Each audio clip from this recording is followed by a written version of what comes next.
Right now, as you read these words, someone in your life is studying your psychological patterns, mapping your emotional triggers, and calculating exactly how to bend your will to serve their agenda. This isn't paranoia, it's statistical reality. Research from the University of Rochester reveals that the average person encounters manipulative behavior 14 times per day, yet recognizes it less than 20% of the time.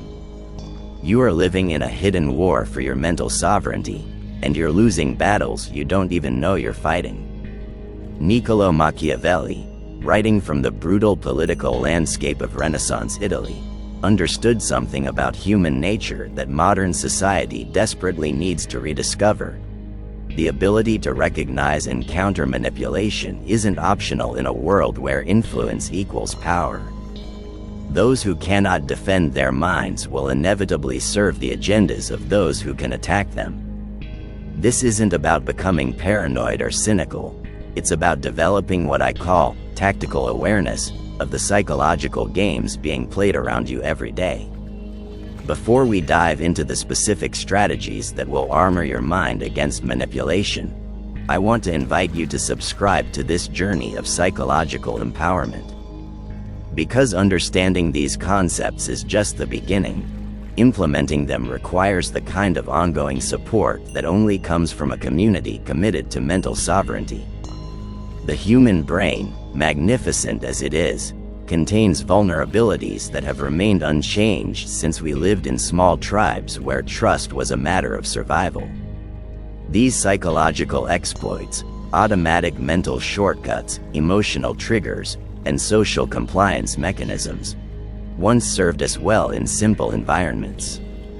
But in our complex modern world, they've become backdoors through which skilled manipulators can access and control your decision-making processes. Dr. Robert Cialdini's groundbreaking research identifies 6 primary weapons of influence that manipulators use to bypass your conscious decision-making: reciprocity, commitment and consistency, social proof, authority, liking, and scarcity. These aren't abstract concepts. They're precise psychological tools that trigger predictable responses in the human nervous system. When someone activates these triggers skillfully, your brain responds automatically, often before your conscious mind realizes what's happening. But here's what makes modern manipulation so insidious. It's become systematized, refined, and scaled through technology, marketing, and social engineering to a degree that would astound even Machiavelli himself. The average person today faces more sophisticated psychological manipulation in a single day than most of our ancestors encountered in their entire lifetimes. Consider the landscape of your daily life. Algorithms designed to capture and monetize your attention, salespeople trained in neuro-linguistic programming, social media platforms engineered to trigger addictive behaviors, colleagues using emotional manipulation to advance their careers, and family members who've learned to push your specific psychological buttons to get what they want. Each interaction represents a potential breach in your mental defenses. Machiavelli observed that men are so simple and so ready to obey present necessities that the one who deceives will always find those who allow themselves to be deceived. This wasn't a condemnation of human nature, but a recognition of our psychological architecture. We are wired to trust, to conform, to please others, and to avoid conflict. These tendencies, beautiful in genuine relationships, become liabilities when encountering those who would exploit them. The most dangerous aspect of manipulation is that it often feels good in the moment. Skilled manipulators don't attack your defenses directly, they seduce them. They make you feel special, understood, important, or needed. They present their requests as opportunities for you to be helpful, loyal, or virtuous. They frame their demands as choices while structuring the situation so that only one choice feels psychologically acceptable. This is why traditional advice about manipulation, just be more assertive, or trust your gut, fails so spectacularly. Your gut has been compromised by someone who understands your psychology better than you do. Your assertiveness has been redirected toward goals that serve their agenda rather than your own. You're not fighting a conscious enemy you can see coming. You're fighting your own psychological architecture that's been weaponized against you. The solution isn't to become cold, suspicious, or isolative. It's to develop what Machiavelli called the eyes of a lynx, the ability to see through surfaces to the true nature of situations and people. This means understanding not just what people are asking of you, but why they're asking it, how they're asking it, and what psychological levers they're pulling to increase the likelihood of compliance. To effectively defend against manipulation, you must first understand its anatomy. Every manipulative interaction follows a predictable structure that I call the manipulation matrix, a systematic process of psychological positioning, trigger activation, and resistance neutralization. Once you can recognize this pattern, you gain the power to interrupt it before it compromises your decision-making.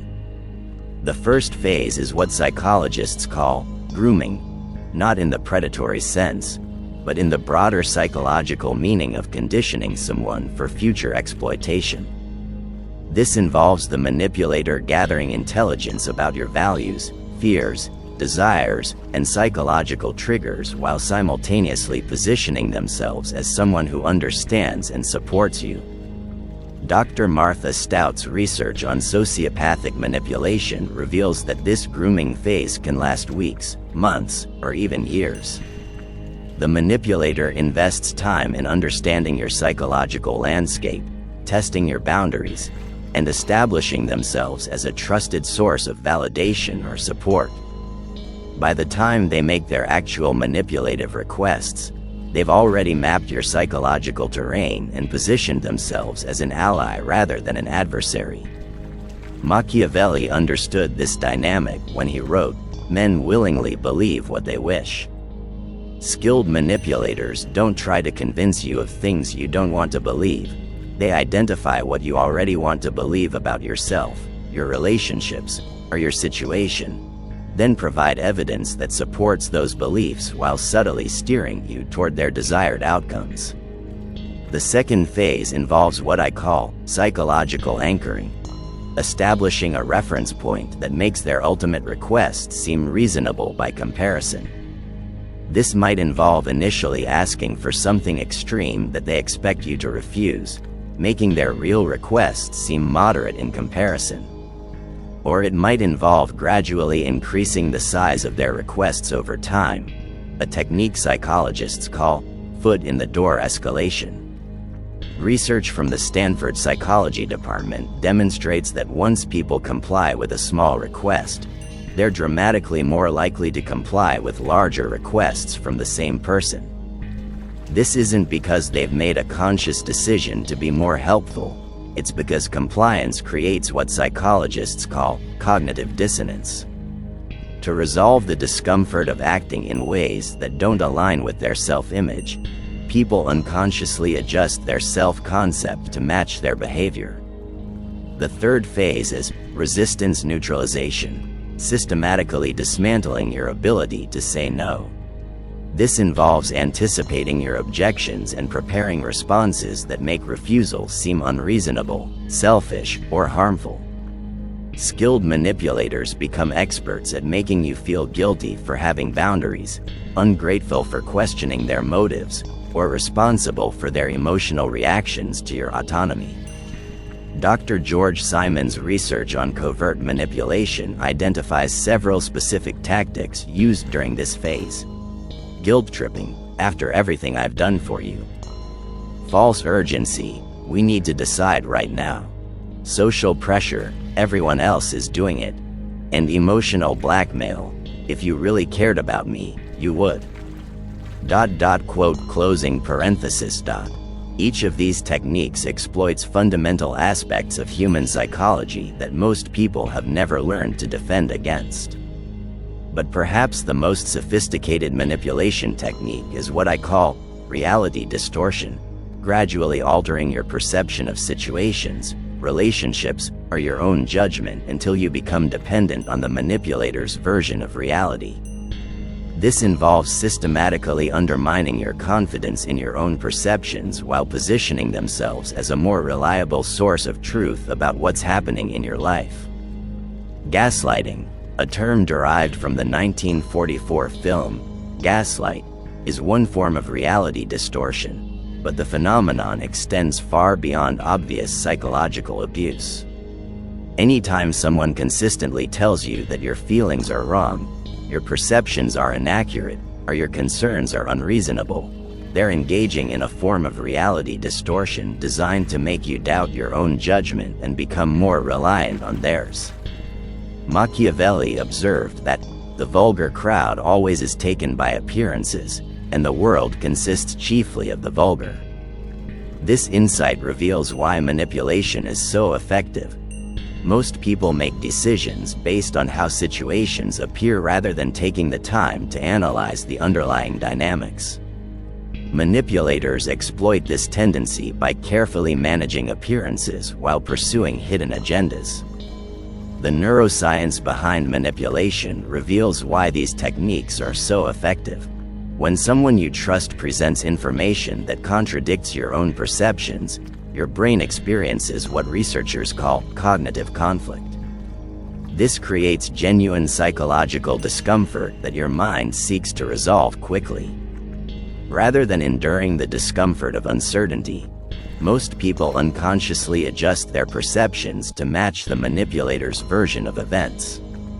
Understanding the manipulation matrix allows you to recognize when someone is moving you through these phases. You can identify grooming behaviors, spot psychological anchoring techniques, and recognize resistance neutralization tactics before they compromise your decision-making ability. This awareness doesn't make you immune to manipulation, but it dramatically reduces your vulnerability by allowing you to see the game being played. Machiavelli understood that effective defense requires both recognition of attack patterns and systematic preparation of countermeasures. The 5 pillars of psychological defense represent a comprehensive framework for protecting your mental sovereignty while maintaining your ability to engage authentically with others. The first pillar is emotional regulation mastery. Manipulators rely on your emotional reactivity to bypass your rational judgment. When you're angry, afraid, guilty, or desperately hopeful, you make decisions from a compromised state that serves their agenda rather than your genuine interests. Developing the ability to recognize and regulate your emotional states in real time is your first line of defense against manipulation. Dr. Daniel Goleman's research on emotional intelligence reveals that people with strong emotional regulation skills are significantly less susceptible to manipulative tactics. This isn't because they don't feel emotions, but because they can experience emotions without being controlled by them. They can feel pressure, guilt, or fear while still maintaining access to their rational decision-making capabilities. Practical emotional regulation involves what psychologists call meta-emotional awareness, the ability to observe your emotions as they arise without immediately acting on them. When someone is trying to manipulate you, your emotional responses often contain valuable information about what they're attempting to accomplish. Instead of being overwhelmed by these emotions, you can use them as data about the psychological dynamics at play. The second pillar is request analysis protocols. Before responding to any request, especially one that involves your time, resources, or commitments, you must develop the habit of analyzing not just what's being asked, but how it's being asked. This involves identifying the psychological techniques being used, understanding the true motivations behind the request, and evaluating whether compliance serves your genuine interests. Machiavelli wrote, "It is not titles that honor men, but men that honor titles." In manipulation contexts, this means focusing on the substance of what's being asked rather than being distracted by how the request is framed. Manipulators often dress their demands in the language of opportunity, virtue, or necessity to make refusal seem unreasonable. Effective request analysis involves asking yourself several key questions. Why is this person asking me rather than someone else? Why are they asking now rather than later? What consequences are they suggesting will occur if I refuse? What evidence do I have for these claimed consequences? What alternative solutions exist that don't require my compliance? What would I advise a friend to do in this situation? The third pillar is boundary establishment and maintenance. This goes beyond simply saying no to requests you don't want to fulfill. It involves creating clear, consistent limits on what you will and won't accept in your relationships, and maintaining these limits regardless of emotional pressure from others. Research from the University of Pennsylvania demonstrates that people with clearly established boundaries experience less manipulation attempts over time. This isn't because they encounter fewer manipulative people, but because manipulators tend to target individuals who seem uncertain about their limits or who have previously demonstrated flexibility in their boundaries.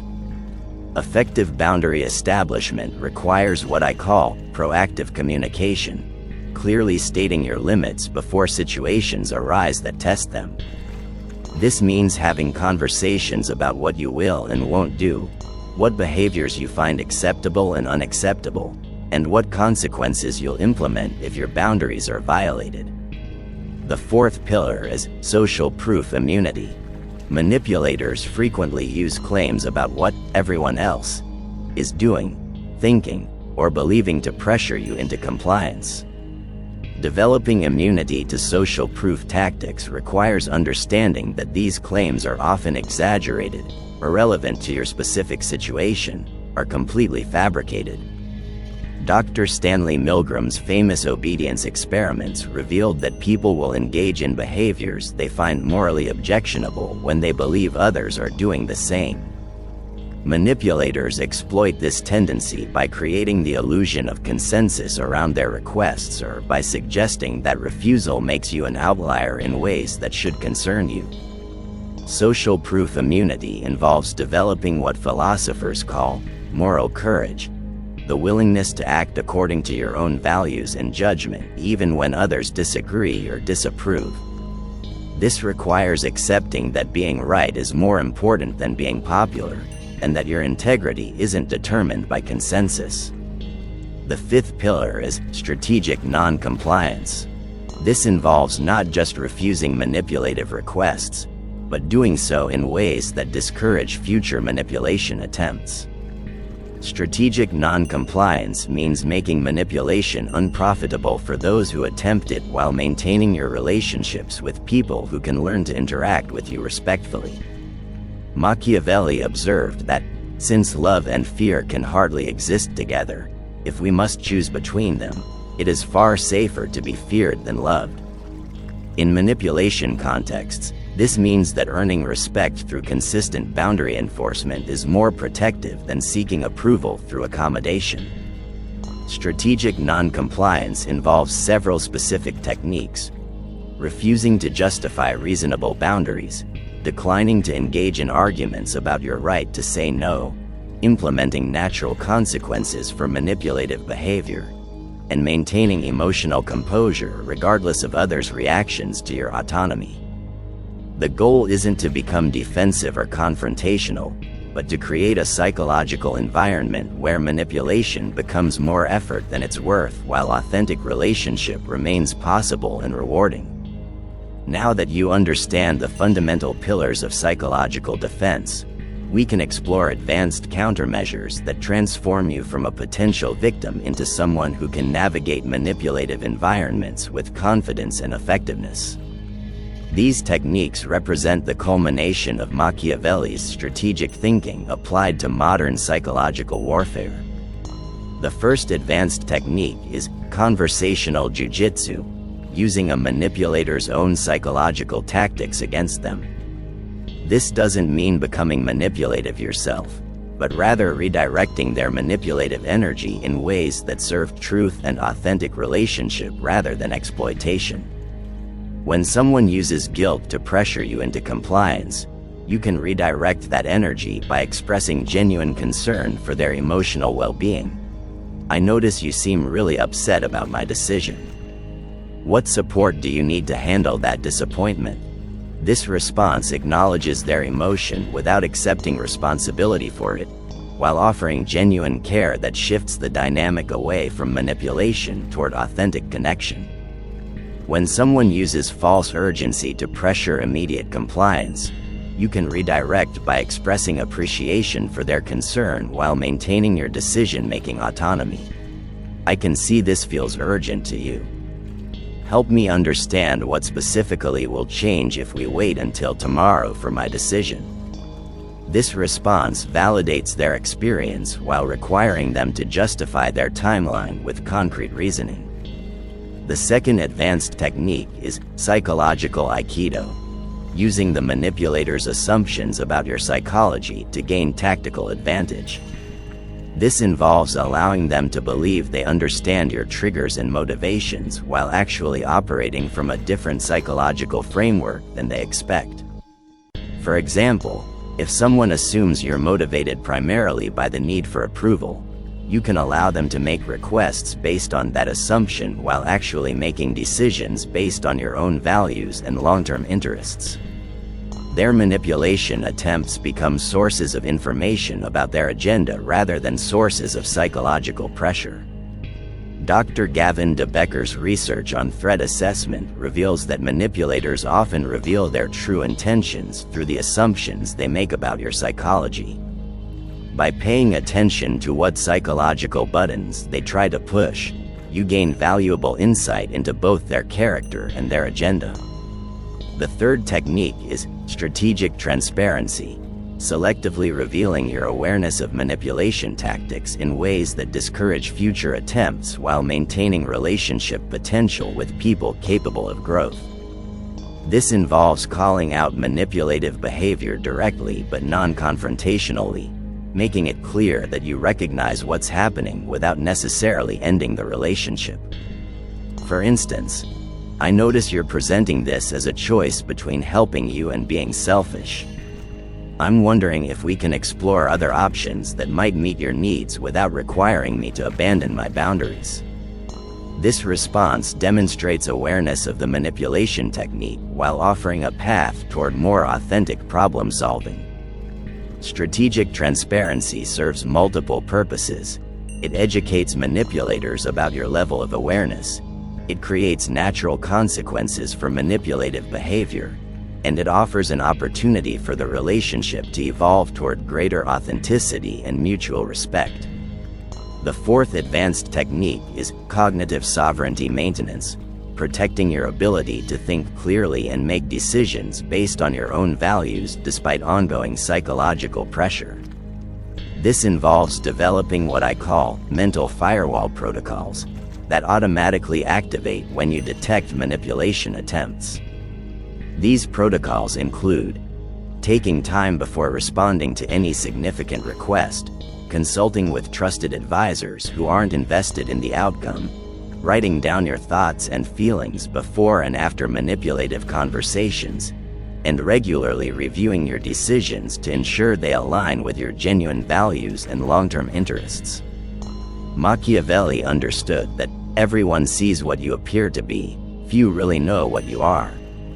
In defensive contexts, this means maintaining privacy about your decision-making processes while being clear about your boundaries and commitments. You don't owe anyone explanations for your autonomy, and providing such explanations often gives manipulators additional ammunition for future attempts. The fifth and most sophisticated technique is environmental design, structuring your life in ways that naturally discourage manipulation while encouraging authentic relationship. This involves being intentional about the people you spend time with, the situations you enter, and the communication patterns you establish and maintain. Environmental design includes building relationships with people who respect boundaries, creating accountability systems that help you maintain your standards, establishing regular practices that reinforce your values and priorities, and designing decision-making processes that protect you from impulsive choices during moments of psychological vulnerability. The ultimate goal of these advanced countermeasures isn't to become invulnerable to all influence. Healthy relationships involve mutual influence and compromise. The goal is to ensure that any influence you accept serves your genuine well-being and authentic values rather than someone else's hidden agenda. Machiavelli's final lesson on mental defense is perhaps his most important. He who neglects what is done for what ought to be done sooner affects his ruin than his preservation.